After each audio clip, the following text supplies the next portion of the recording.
I come to the floor this afternoon to oppose the amendment that has been offered by the senator from Oklahoma that would undo decades of policy on how we treat veterans who are suffering from diseases associated with Agent Orange exposure.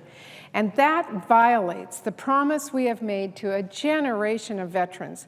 Mr. President, the legacy of Agent Orange exposure among Vietnam veterans is one of tragedy, roadblocks, neglect, pain, and then more roadblocks.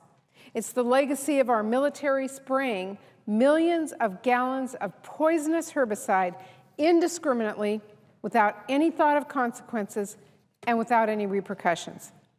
The time of the Vietnam War and for far too long after it, the U.S. government neglected to track Agent Orange exposures.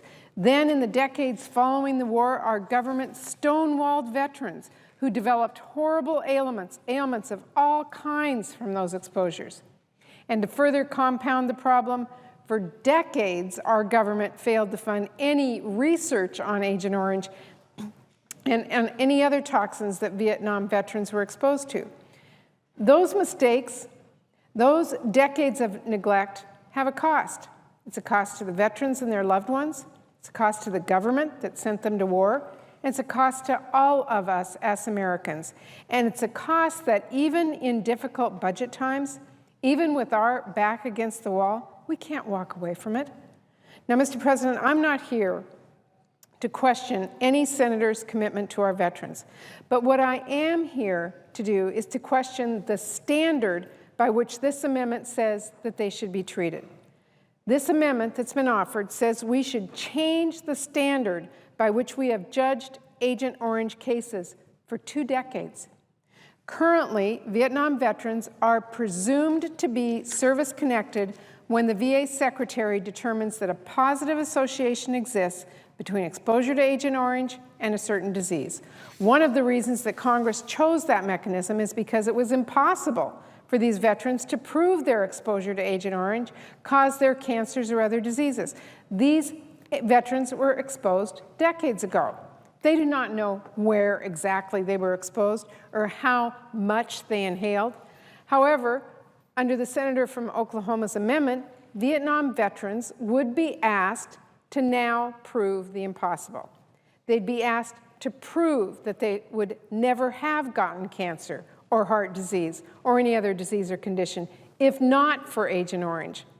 Vietnam veterans who have diabetes or prostate cancer or lung cancer or blood-borne diseases would be denied care and benefits under this amendment. And not only would this be a new hurdle Vietnam veterans could never overcome, it would change the rules midstream.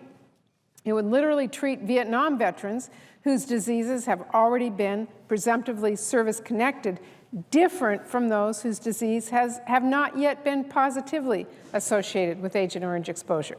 Now, Mr. President, I won't deny that compensation for exposures is a difficult issue and one that we continually have to look at.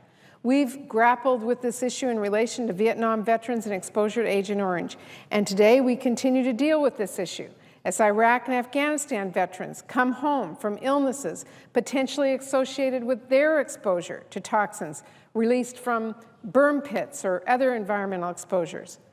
But ultimately, you have to look at the facts with reason and compassion and weigh the years of our military's failure to track these exposures, the inevitable existence of uncertainty, and the word of our veterans. And that's exactly what we have to do here. On the one hand, we have thousands of veterans who've come forward and believe that their cancers and ailments were caused by an exposure to a known killer. You have studies that show veterans that were exposed to Agent Orange are more likely to have heart disease or cancer or other conditions.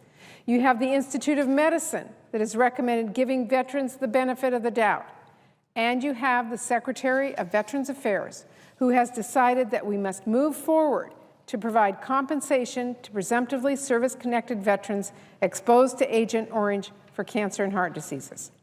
On the other hand, you may have a compelling fiscal case, but the senator from Oklahoma hasn't presented one shred of evidence that Agent Orange does not cause heart disease or cancer or any other condition.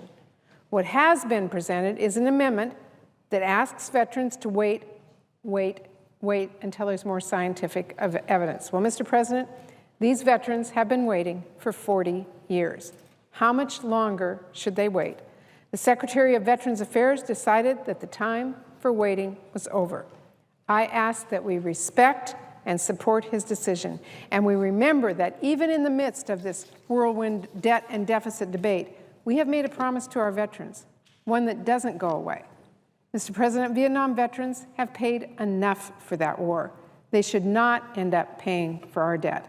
It's us who owe them a debt.